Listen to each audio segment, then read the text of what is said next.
Water, origin of life.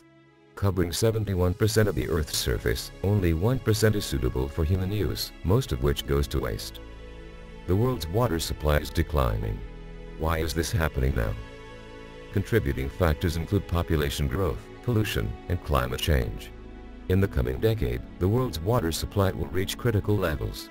At present, a third of the world's population, 1.1 billion people, lack access to clean water, while 2.4 billion people lack access to proper sanitation, mostly in developing countries.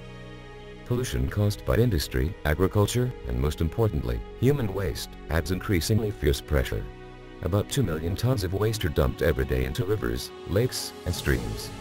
1 liter of wastewater is sufficient to pollute 8 liters of fresh water.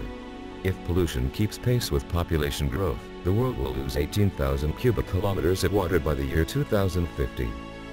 The Aral Sea catastrophe is a recent example of excessive waste of water by industry and agriculture. Once among the 4 largest lakes in the world, with a prosperous fishing industry, at present, the Aral Sea remains at 10% of its original size.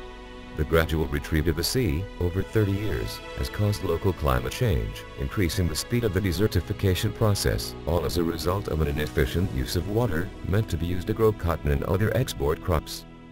If we don't change our laws and policies regarding the use of water, catastrophes like these will become an everyday occurrence.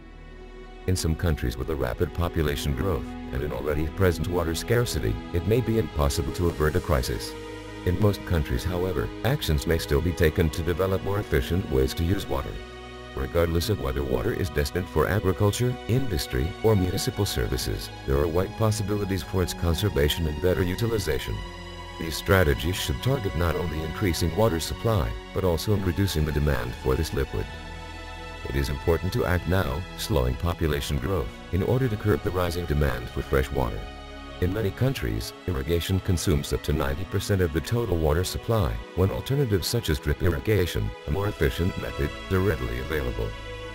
Solutions to the impending water crisis are technologically and economically feasible, and are simply awaiting their implementation.